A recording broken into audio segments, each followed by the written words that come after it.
आज की अपनी इस क्लास में अपन प्रिवेंटिव ऑब्स्टेट्रिक्स एंड पीडियाट्रिक्स के एमसीक्यू सॉल्व करेंगे। ठीक है, तो जल्दी से अपनी क्लास से जुड़ जाइए, अपने एमसीक्यू स्टार्ट होने वाले हैं। बढ़ते हैं अपने क्वेश्चन नंबर फर्स्ट की तरफ। ठीक है, फर्स्ट क्वेश्चन आपके सामने है, most common neonatal disorder screened age, है ना। Okay, most common neonatal disorder screened age, कौन सा स्क्रीनिंग के अंदर सबसे ज्यादा यूज होता है। ठीक है, कौन से डिजीज की सबसे ज्यादा स्क्रीनिंग होती है, ये क्वेश्चन पूछा गया है आपको। Most common neonatal disorder screening, सबसे ज्यादा स्क्रीनिंग किसकी की जाती है, बताइए। चलिए, इसमें क्या रहेगा, भी नहीं रहेगा, फिनाइल कीटोन्यूरिया नहीं रहेगा, इसका भी आएगा क्वेश्चन। ठीक है, जो मोस्ट कॉमन नियोनेटल डिसऑर्डर जिसकी स्क्रीनिंग होगी वो क्या रहेगा। चलिए, और कोई, अभी कमेंट सेक्शन में एग्जैक्ट आंसर नहीं आया।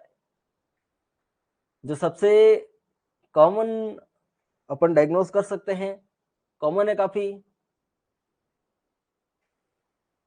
क्या आंसर रहेगा। आंसर अपना यहाँ पे रहेगा ए, नियोनेटल हाइपोथायरॉयडिज्म। क्या रहेगा, नियोनेटल हाइपोथायरॉयडिज्म है, ये मोस्ट कॉमन नियोनेटल डिसऑर्डर जिसकी स्क्रीनिंग की जाती है। ठीक है, नियोनेटल हाइपोथायरॉयडिज्म। ठीक है, ए आंसर रहेगा, बिल्कुल सभी ने सही आंसर बता दिया है फाइनली।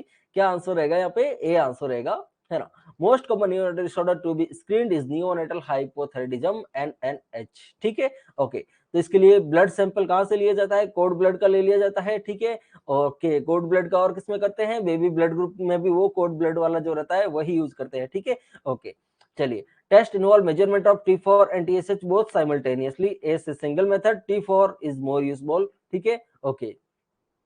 तो ये तो नॉर्मल बात हो गई, है ना। आपको सैंपल का याद रखना है कि कहाँ से लिया जाता है, अम्बिलिकल कोड से लिया जाता है। ठीक है, और टेस्ट के अंदर मेनली T4 को ज्यादा इंपॉर्टेंस दी जाती है ना। तो कई बार आपने देखा होगा जो टेस्ट की स्लिप होती है उस पर सिर्फ बेबी का T4 लेवल ही देखते हैं अपन। ठीक है ना, तो वो सिंगल बेस्ट होता है, बाकी अपन T4 और TSH दोनों करवा सकते हैं। T3 की इतनी इंपॉर्टेंस वहाँ पे नहीं होती है नियोनेटल हाइपोथायरॉयडिज्म में। ठीक है, नेक्स्ट,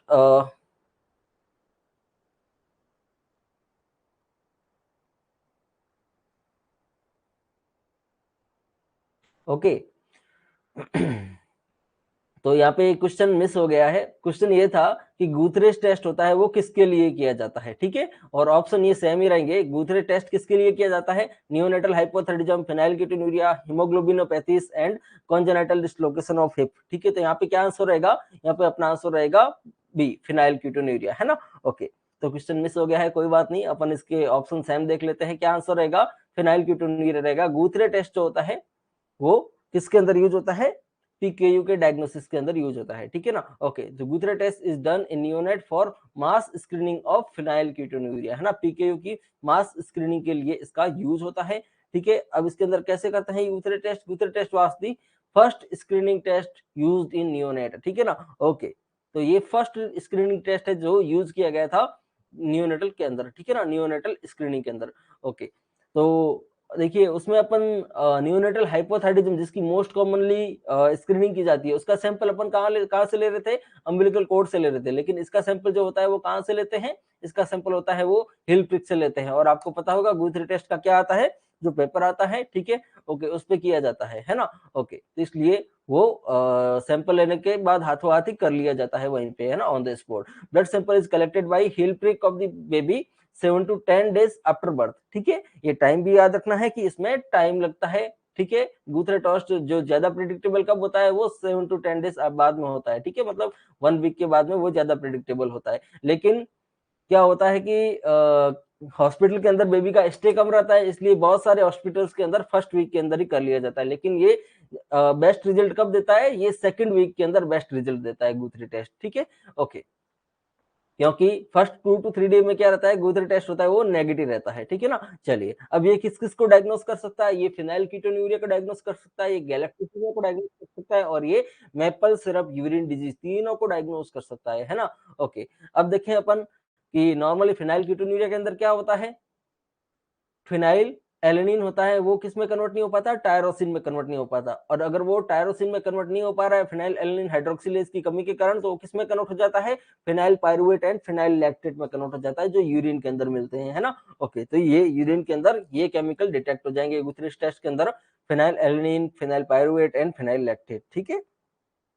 ओके, नेक्स्ट क्वेश्चन है, according to IMNCI programme the term young infant include children below the what age. Young infant किसको बोलेंगे? According to IMNCI programme the term young infants include children below the what age. ठीक है, IMCI ने एक नई term निकाली है infant की, वो है यंग इन्फेंट। ठीक है, तो यंग इन्फेंट किसको बोलेंगे? ये है 7 days, less than 7 days, less than 28 days, less than 2 months, less than 6 months। Answer बताएंगे कमेंट सेक्शन के अंदर, क्या आंसर रहेगा अकॉर्डिंग टू IMNCI? बिल्कुल 2 महीनों से जो छोटे बच्चे रहेंगे, ठीक है, 60 डेज से जो कम वाले बच्चे रहेंगे, उनको IMNCI ने क्या बोला है, यंग इन्फेंट बोला है। सी ऑप्शन यहाँ पे आपका बिल्कुल करेक्ट रहेगा। ठीक है, बाकी नॉर्मली अपन इन्फेंट किसको बोलते हैं, लेस देन 1 year जो एज होती है उनको बोलते हैं। ठीक है, ओके। अब है नेक्स्ट क्वेश्चन, ICDS से रिलेटेड है। ठीक है, ICDS डज नॉट कवर, इनमें से किसको कवर नहीं करता? ठीक है, ICDS डज नॉट कवर, ए है न्यूट्रिशनल सप्लीमेंटेशन, बी है फॉर्मल एजुकेशन, सी है हेल्थ एजुकेशन एंड डी है इम्यूनाइजेशन। ठीक है ना। ओके, तो ICDS के पार्ट देखें, न्यूट्रिशनल सप्लीमेंट ये बिल्कुल इसका मेजर पोर्शन है। ठीक है, ओके, तो जो बच्चा है और प्रेग्नेंट लेडी है दोनों इसमें इंक्लूड है। हेल्थ एजुकेशन, हेल्थ एजुकेशन का भी है इसके अंदर, इम्यूनाइजेशन का भी है, लेकिन फॉर्मल एजुकेशन यहाँ पे नहीं है ना। फॉर्मल एजुकेशन का है वो ICDS के अंदर इंक्लूडेड नहीं है। ठीक है, ओके, तो आंसर क्या रहेगा अपना यहाँ पे, बी आंसर रहेगा। ओके, अब बच्चों की बात आती है कि ICDS में कितने साल तक के बच्चे को इंक्लूड किया गया है। ए है 3 year, बी है 5 year, सी है 6 year एंड डी है 14 year, है ना। तो ICDS में कितने साल तक के बच्चों को इंक्लूड किया गया है ना, प्री स्कूलर वाले, है ना। प्री स्कूलर कौन से हो गए, 6 साल तक, है ना। ओके, 6 year यहाँ पे बेस्ट आंसर रहेगा। बेस्ट आंसर क्या रहेगा यहाँ पे, 6 year रहेगा। ICDS include children up to what year of age, क्या रहेगा, 6 year यहाँ पे आंसर रहेगा। ठीक है, ओके, 6 साल तक के जो बच्चे हैं, सी आंसर रहेगा। 6 साल तक के बच्चे को ICDS में इंक्लूड किया गया है, मतलब ICDS के फायदे 6 साल तक का बच्चा ले सकता है ना। ओके, नेक्स्ट है अपना वो पैरामीटर से रिलेटेड है। ठीक है, वेट फॉर एज वगैरह हो गए उनसे related. The best parameter for assessment of chronic malnutrition is, ये ऐसे क्वेश्चन आपने देखे होंगे बहुत सी बार, और एग्जाम के अंदर हर बार पूछे जाते हैं कि ये पैरामीटर क्रोनिक में कौन सा आएगा, एक्यूट में कौन सा आएगा। तो बड़ा सा सिंपल है, सिंपल सा फंडा है इसके पीछे, वो अभी मैं समझा दूंगा आपको, और आप इसके थ्रू अपना आंसर इजीली दे सकते हो। ठीक है, ओके। अब देखिए, best parameter for assessment of chronic malnutrition, अगर क्रोनिक माल न्यूट्रिशन देखना है तो उसके लिए क्या देखेंगे, ए है वेट फॉर एज, बी है वेट फॉर हाइट, सी है height for age and D all of the above.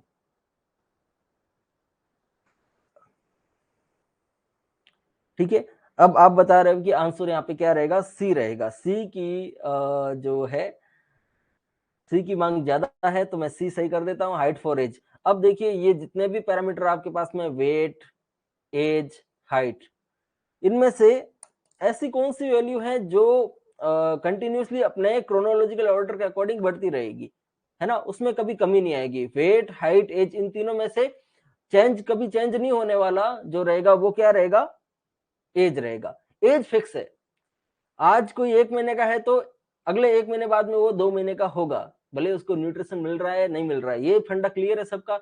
As जो है वो कभी नहीं रुकती, वो तो अपनी स्पीड से बढ़ेगी, है ना। ओके, दूसरा, वेट और हाइट की बात करें, आज कोई 6 महीने का बच्चा है और उसका न्यूट्रिशन अपन ने कम कर दिया है, बहुत कम कर दिया है, तो सबसे पहले क्या इफेक्ट होगा, सबसे पहले क्या इफेक्ट देखने को मिलेगा, उसका वेट कम होगा। ठीक है, ऐसा तो नहीं है कि 2 दिन के बाद में अपन हाइट चेक कर रहे हैं उसकी, और हाइट उसकी कम हो गई या हाइट बढ़नी कम हो गई, है ना, ऐसा तो नहीं है।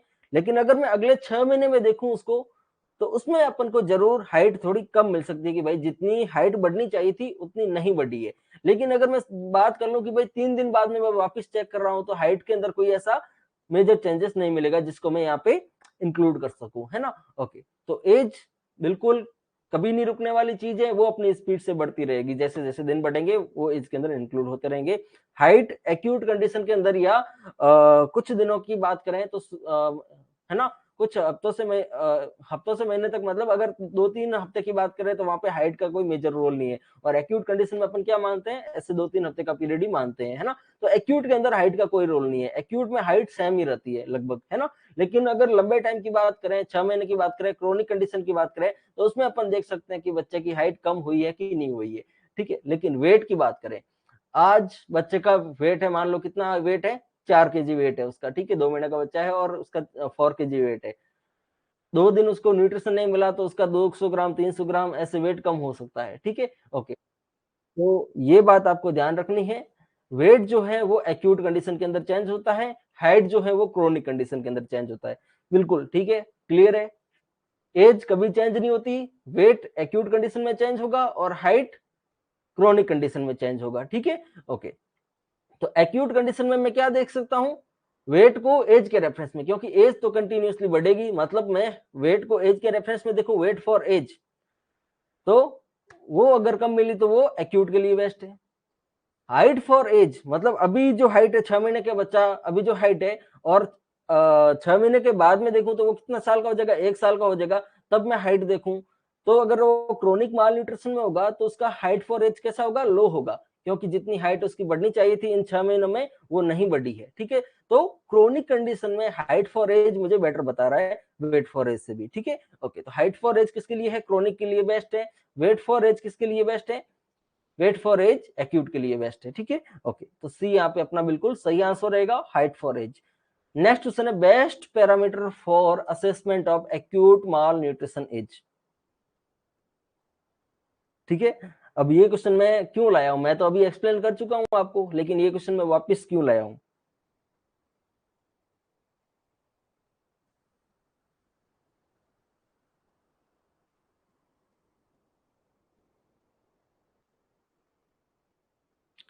ठीक है। क्या आंसर रहेगा, अब देखिए इसके अंदर एक ऐसा ऑप्शन है जो वेट फॉर एज को भी मना कर रहा है कि नहीं मैं तेरे से भी बेटर हूं, वो कौन सा है, weight for height. Weight for height जो है वो वेट फॉर एज से भी बेटर है, क्योंकि अगर हो सकता है कोई बच्चा कैसा हो, डेवलपमेंटल डिले के अंदर चल रहा हो, है ना, उसका डेवलपमेंट 2 महीने का डिले चल रहा है उसके डेवलपमेंट में, है ना, कि 6 महीने के अंदर जितना वेट होना चाहिए था उसका वेट उससे 2 महीने पहले का है, मतलब 6 महीने के बच्चे के अंदर जितना वेट होना चाहिए था उसका डेवलपमेंटल डिले के कारण उसका वेट अभी 4 महीने के बच्चे के जितना ही है। मतलब उसमें न्यूट्रिशन की कमी नहीं है, लेकिन उसका क्या चल रहा है, डेवलपमेंटल डिले चल रहा है ना, 2 महीने का डेवलपमेंट डिले चल रहा है। अपन देखते हैं ना, बहुत से बच्चे ऐसे होते हैं जिनकी हाइट बढ़ती तो है लेकिन बहुत लेट जाते हुए बढ़ती है, ठीक है। भले छोटे मतलब बचपन में वो बौना ही रहता है, लेकिन उसके साथ वाले सब बड़े हो रहे हैं लेकिन फिर भी वो बौना है, लेकिन एडोलेसेंट स्टेज तक आते आते क्या हो जाता है, उसकी हाइट बराबर आ जाती है ना। तो वो क्या होता है, वो डेवलपमेंटल डिले होता है। तो डेवलपमेंटल डिले वगैरह की कंडीशन में क्या रहता है, न्यूट्रिशन तो बराबर रहता है लेकिन जो उसका ग्रोथ का पैटर्न होता है वो थोड़ा 1-2 महीने पीछे होता है या कुछ साल पीछे होता है, ठीक है। ओके, तो ऐसी कंडीशन आ जाए तो अपन वेट फॉर एज में कंफ्यूज हो जाएंगे, इसलिए वेट फॉर हाइट, तो उसकी जो बोन की जितनी हाइट है या उसकी बॉडी की जितनी हाइट के, उस हाइट के अकॉर्डिंग उसका वेट बराबर है कि नहीं है, ये देखेंगे तो एक्यूट माल न्यूट्रिशन को अपन अच्छे से देख पाएंगे, है ना। ओके, तो बी अपना मोर करेक्ट रहेगा, बी अपना मोर करेक्ट रहेगा यहाँ पे, ठीक है। Weight for height, weight for height यहाँ पे मोर करेक्ट रहेगा as compare to weight for age. तो ये सारा फंडा क्लियर हो गया, weight for age weight for height वाला, है ना, सब अपन देख चुके हैं। हाइट फॉर एज क्रोनिक के लिए, ये दोनों एक्यूट के लिए, ठीक है। ओके, अब क्या क्रोनिक के अंदर क्या हो रहा है, क्रोनिक के अंदर वेट भी कम हो रहा है हाइट भी कम हो रहा है, तो वेट फॉर हाइट का तो कोई वैल्यू ही नहीं रही, वेट फॉर हाइट की कोई वैल्यू ही नहीं रही क्रोनिक के अंदर, ठीक है, क्योंकि दोनों कम हो रहे हैं। इसलिए weight for height and height for age, sorry, weight for age and height for age, इन दोनों की क्रोनिक में वैल्यू है लेकिन वेट फॉर हाइट की वैल्यू नहीं है, ठीक है। ओके, नेक्स्ट क्वेश्चन है, which of the milestone develops first, सबसे पहले इनमें से कौन सा माइलस्टोन डेवलप होगा। ए है मिरर प्ले, बी है क्राउलिंग, सी है क्रिपिंग एंड डी है पिंसर ग्रैप्स, ठीक है। बताइए इनमें से क्या आंसर रहेगा, विच of the milestone develop first, इनमें से कौन सा माइलस्टोन पहले डेवलप होगा।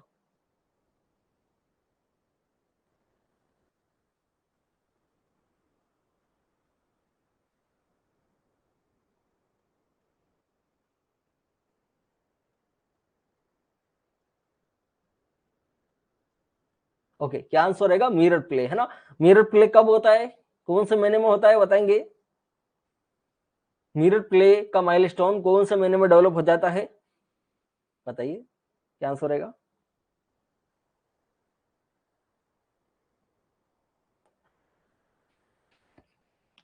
आंसर क्या रहेगा अपना? आंसर रहेगा ए, मिरर प्ले। ठीक है, ये सबसे पहले डेवलप होगा। ये होता है लगभग 6 मंथ के आसपास डेवलप हो जाता है। कब होता है? मिरर प्ले जो होता है वो 6 मंथ के आसपास डेवलप हो जाता है, और ये सारे जो माइलस्टोन है वो 9 मंथ वाले हैं। ठीक है, 9 मंथ या उसके बाद वाले हैं। ठीक है, क्राउलिंग, क्रिपिंग और पिंसर ग्रिप्स ये सब 9 मंथ के आसपास के, लेकिन मिरर प्ले ये 6 मंथ के आसपास है ना। ओके, तो मिरर प्ले होता है वो 6 महीने के आसपास डेवलप हो जाता है, लेकिन ये जो बाकी वाले 3 ऑप्शन है, crawling, creeping and pincer grips, ये कब रहते हैं? ये 9 मंथ के आसपास या उसके बाद के हैं। ठीक है, ओके, तो अपना आंसर क्या रहेगा यहाँ पे? अपना आंसर ए रहेगा। नेक्स्ट क्वेश्चन है, age independent anthropometric measure of malnutrition is. अभी जो अपन ने पहले डिस्कस किया था, weight for age, height for age, weight for height, ठीक है, ओके, तो अपन जो देख रहे थे वो सब एज डिपेंडेंट थे, है ना। ओके, अब एज इंडिपेंडेंट एंथ्रोपोमेट्रिक मेजर इनमें से क्या रहेगा? ए है वेट फॉर हाइट, बी है मिड आर्म सर्कमफ्रेंस, सी है हेड सर्कमफ्रेंस एंड डी है mid arm circumference upon height.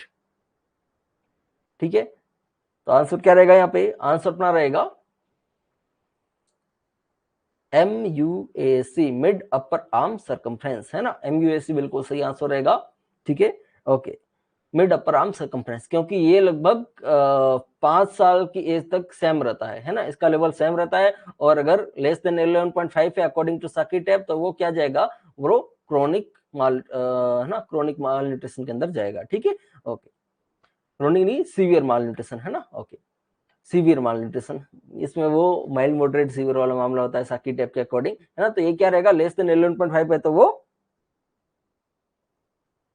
ठीक है, लेस देन 11.5 है तो वो क्या होगा? वो सीवियर माल न्यूट्रिशन में इंक्लूड होगा, है ना। ओके, और यहाँ पे हमारे एक स्टूडेंट बता रहे हैं कि ये जिपमर और SGPGI के अंदर पूछा हुआ है, तो ऐसे क्वेश्चन को आप 5 स्टार लगा देंगे, है ना, 5 स्टार लगा देंगे, क्योंकि मैं आज की क्लास में देखिए मैंने सबसे ज्यादा इंपोर्टेंस दी है वो माल न्यूट्रिशन को दी है। पहले अपन ने weight for age, weight for height, height for age, इनके बारे में डिस्कस किया। अब अपन MUAC के बारे में डिस्कस कर रहे हैं। तो MUAC की क्या खासियत है, मिड अपर आर्म की क्या खासियत है? इसका जो लेवल होता है वो फिक्स रहता है 5 साल की एज तक, है ना। ओके, तो मिड अपर आर्म की जो सर्कमफ्रेंस रहेगी वो बच्चे की फिक्स रहेगी। ठीक है, अगर वो 11.5 से कम हो रही है तो वो सीवियर माल न्यूट्रिशन को इंडिकेट कर रहा है ना। ओके, तो आंसर क्या रहेगा अपना यहाँ पे? आंसर बी रहेगा, मिड अपर आर्म सर्कमफ्रेंस है वो एज इंडिपेंडेंट है, मतलब 2 साल का रहेगा तब भी उतनी रहेगी, 3 साल का होगा तब भी उतनी रहेगी, 4 का होगा तब भी उतनी रहेगी। लेकिन अगर 11.5 से कम हो रही है तो वो किसको इंडिकेट कर रही है? वो सीवियर माल न्यूट्रिशन को इंडिकेट कर रही है। ठीक है, ओके, चलिए, best indicator for growth measurement is. अगर ग्रोथ मेजरमेंट करनी है तो सबसे बेस्ट इंडिकेटर क्या रहेगा? Best indicator for growth measurement is, a है हाइट, बी है वेट, सी है arm circumference and D none of the above. क्या आंसर रहेगा best indicator for growth measurement? Height देखोगे, उसकी वेट देखोगे, उसका आर्म सर्कमफ्रेंस देखोगे, या नन? सी और डी को तो आप हटा देते हैं क्योंकि ये एज इंडिपेंडेंट है, आर्म सर्कमफ्रेंस कोई वैल्यू नहीं है। ठीक है, ग्रोथ ग्रोथ को मेजर किसके रेस्पेक्ट में करोगे? आप एज के रेस्पेक्ट में करोगे ना। 1 साल पितती है, 1.5 साल पितती है, 2 साल पितनी है, तो एज के रेस्पेक्ट में करोगे, तो ये तो एज इंडिपेंडेंट है, तो अपन सी को हटा देते हैं, डी नन है तो इसको भी हटा देते हैं। हाइट और वेट में बताना है क्या रहेगा best, best indicator for growth measurement, है ना। क्या आंसर रहेगा? बी रहेगा, अपन वेट को बेस्ट मानेंगे। ठीक है, ओके, हाइट के कंपेयर में वेट को अपन बेस्ट मानेंगे, है ना, क्योंकि वेट की मॉनिटरिंग अच्छी होती है, इसलिए अपन क्या करेंगे? बेस्ट इंडिकेटर की बात आती है तो उसमें क्या सही करेंगे? वेट को सही करेंगे। ठीक है, okay, best indicator for growth measurement is the weight. ठीक है, ओके, नेक्स्ट क्वेश्चन है, okay, deficit in weight for height in a 3-year-old child is the. ये क्या इंडिकेट कर रहा है? 3 साल का बच्चा है, उसका वेट फॉर हाइट है वो डिक्रीज आया है, ठीक है ना। ओके, कम आया है, डेफिसिट है। Deficit in weight for height in a 3-year-old child indicate, a है एक्यूट माल न्यूट्रिशन, बी है क्रोनिक माल न्यूट्रिशन, सी है concomitant, acute and chronic, and D है अंडरवेट। क्या आंसर रहेगा? वेट फॉर हाइट अगर कम है, 3 साल का बच्चा है और उसका वेट फॉर हाइट कम है, तो देखिए एक्यूट के अंदर हाइट लगभग क्या रहेगी, नॉर्मल रहेगी जितनी होनी चाहिए थी, क्योंकि माल न्यूट्रिशन अभी अभी स्टार्ट हुआ है, लेकिन उसका इफेक्ट वेट पे आएगा, है ना, उसके वेट पे आएगा तो वेट क्या हो जाएगा, कम हो जाएगा। तो ये किसमें हो रहा है, ये एक्यूट के अंदर हो रहा है। आंसर क्या रहेगा अपना, ए आंसर रहेगा यहाँ पे, ठीक है। ओके, चलिए तो इन सब की बात करते हैं। Low weight for age is known as underweight, बच्चा अंडरवेट हुआ है अभी अभी, ठीक है, एक्यूट एंड क्रोनिक मालन्यूट्रिशन के अंदर ये यूज हो सकता है, ठीक है। लो वेट फॉर हाइट, इसको क्या कहेंगे, न्यूट्रिशनल वास्टिंग हुई है या इमेसिएशन, है ना, न्यूट्रिशनल वास्टिंग या इमेसिएशन, ठीक है। ये किसके अंदर यूज होगा, ये एक्यूट माल न्यूट्रिशन के अंदर यूज होगा, है ना, अभी न्यूट्रिशनल वास्टिंग हुई है, ठीक है। Okay, low height for age, अब हाइट भी बच्चे की क्या होगी, एज के रेस्पेक्ट में कम हो गई है, ठीक है, तो उसमें क्या हो गई, स्टंटिंग हो गई है या ड्वार्फिंग हो गई है, तो ये क्या है, ये क्रोनिक माल न्यूट्रिशन है, ठीक है ना। चलिए, height for age chronic, weight for height acute, and weight for age दोनों के लिए, ये मैं तीनों बातें आपको पहले बता चुका हूँ। नेक्स्ट क्वेश्चन है, ठीक है, whey casein ratio in a breast milk is, है ना, ये दोनों प्रोटीन के टाइप होते हैं, whey protein and casein protein, इनमें ब्रेस्ट मिल्क के अंदर इनका रेशियो क्या रहता है, ऑब्वियसली वे प्रोटीन ज्यादा रहेगा, ठीक है, तो आंसर क्या रहेगा, 1:1 रहेगा, 2:1 रहेगा, 3:8 रहेगा या 7:3 रहेगा, ठीक है। ओके, वे प्रोटीन ब्रेस्ट मिल्क के अंदर ज्यादा होता है, ये मैं हिंट दे देता हूं आपको, तो ए और सी तो आपके ऐसे एक्सक्लूड हो गए, ना ए सही है ना सी सही है, क्योंकि वे प्रोटीन कैसिन से ज्यादा होता है मिल्क के अंदर, ठीक है। ओके, तो क्या आंसर रहेगा, जो अपन पढ़ते हैं ना, लेक्ट एल्ब्यूमिन, लेक्ट फेरिन, ये सब जो क्या है, वे प्रोटीन होते हैं, ठीक है। ओके, तो ये ज्यादा क्वांटिटी में होते हैं, कैसिन कम क्वांटिटी में होता है, तो आंसर क्या रहेगा, आंसर अपना डी रहेगा, 7:3 के कंपोजिशन में रहते हैं, वे कैसिन इस टू वे प्रोटीन इस टू कैसिन प्रोटीन, इनका रेशियो क्या रहेगा, इसका 7:3 रेशियो रहेगा, ठीक है। डी आप यहाँ पे करेक्ट करेंगे, ना कि बी, ठीक है। ओके, अब इनमें से आपको बताना है कि कौन सा ऑप्शन गलत है। Not true about breast milk, a है maximum output is at 12 month of lactation, b है coefficient of iron absorption is 70%, भाई ब्रेस्ट मिल्क में जितना आयरन है उसका 70% एब्जॉर्ब हो जाएगा।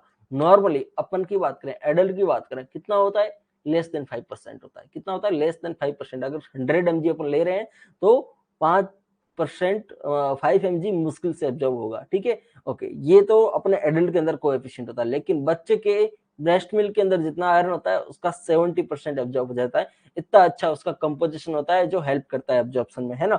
ओके, सी है calcium utilisation more than cow's milk, and D है breast milk contains high amount of lactose, ये भी सही है।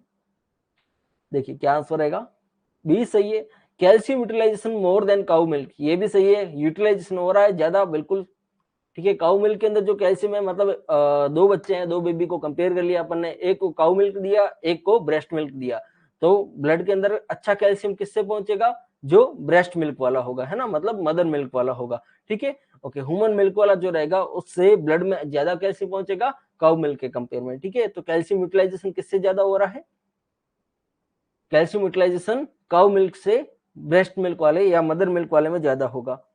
तो देखिए क्या आंसर हो गया, अपना ए आंसर हो गया, है ना।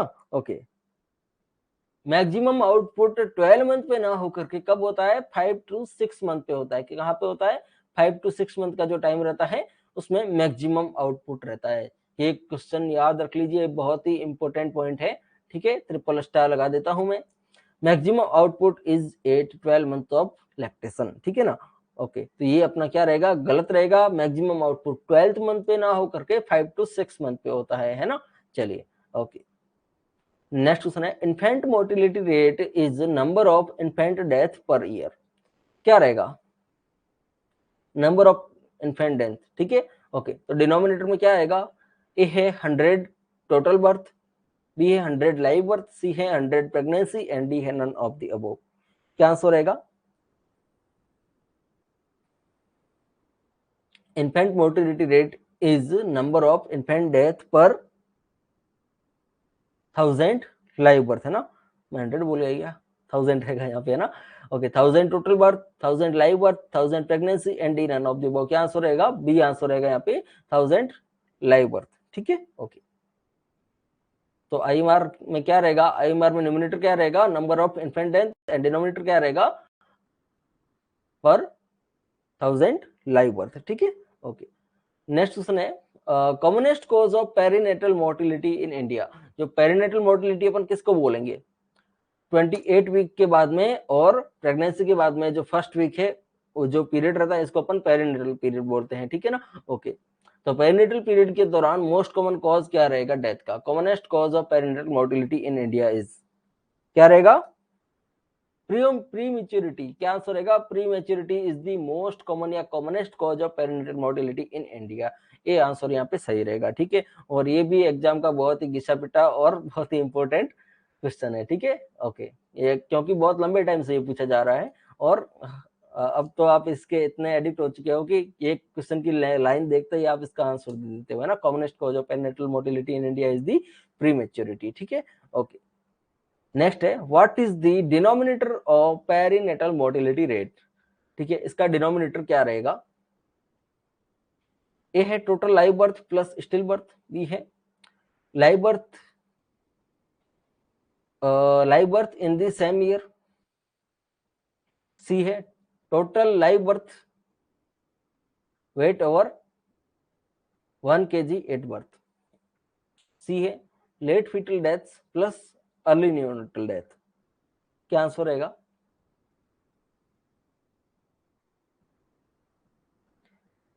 बताइए, what is the denominator.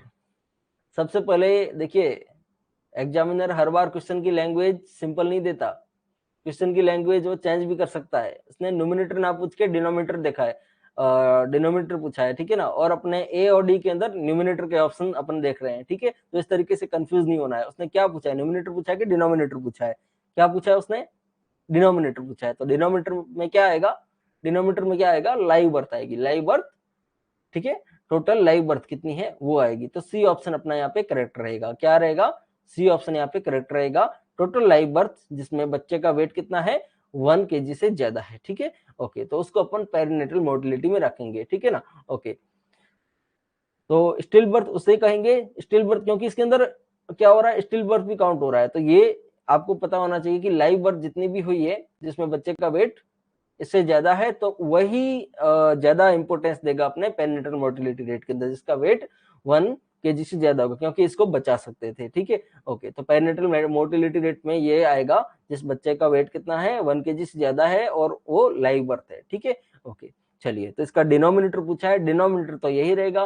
Numerator क्या रहेगा? न्यूमिनेटर ये रहेगा कि लेट फीटल डेथ हो गई और अर्ली न्यूनेटल डेथ हो गई, है ना। चलिए, तो ये न्यूमिनेटर हो गया और सी क्या हो गया? डिनोमिनेटर हो गया, टोटल लाइव बर्थ हो गई। ठीक है, ओके। नेक्स्ट क्वेश्चन है, maternal mortality rate definition include all except. MMR के अंदर इनमें से क्या इंक्लूड नहीं है? ए है डेथ इन प्रेगनेंसी, ए है डेथ ड्यूरिंग डिलीवरी, सी है death within 6 week post delivery, and D है death within 6 months for delivery. ठीक है, तो क्या आंसर रहेगा? एमएमआर के रेस्पेक्ट में इनमें से क्या इंक्लूड नहीं, मतलब कौन सी मदर इसमें इंक्लूड नहीं होगी? अगर किसी मदर की प्रेगनेंसी के दौरान मौत हो रही है तो वो इंक्लूड होगी, अगर किसी की डिलीवरी के दौरान मौत हुई है तो वो भी इंक्लूड हो गई। ठीक है, अगर किसी की परपेरियम पीरियड के दौरान, जो अर्ली 6 वीक्स का पीरियड है उसके दौरान मौत हुई है, ठीक है, तो वो भी किसमें इंक्लूड होगी? वो भी अपने एमएमआर में इंक्लूड होगी। लेकिन 6 महीना बहुत ज्यादा पीरियड हो गया, सिर्फ 42 डेज का रहता है। ठीक है ना, डिलीवरी के बाद में 42 डेज या 6 वीक्स। ठीक है, ओके। तो ये इतना पीरियड रहता है, इसको अपन एमएमआर की रेट में इंक्लूड करेंगे। तो डी अपना यहाँ पे क्या हो गया? डी यहाँ पे सही आंसर हो गया। Death within 6 month post delivery, इसको अपन इंक्लूड नहीं करेंगे। ये 6 महीने का बहुत ज्यादा हो गया, इसमें दूसरे कॉजेस आ जाएंगे। इसमें डिलीवरी के सॉरी प्रेगनेंसी के रेस्पेक्ट में कोई कॉज नहीं रहेगा। ठीक है, ओके। तो इन तीनों में प्रेगनेंसी रिलेटेड कॉज हो सकता है, डिलीवरी रिलेटेड कॉज हो सकता है, तो उनको अपन एमएमआर में इंक्लूड करेंगे। ठीक है, ओके। तो डी अपना आंसर यहाँ पे सही रहेगा। चलिए, तो इसके साथ ही आज की अपनी जो ये एमसीक्यू सेशन की क्लास थी उसको अपन यहीं पे एंड करते हैं। मिलते हैं अपन नेक्स्ट एमसीक्यू सेशन में, है ना। चलिए, थैंक यू।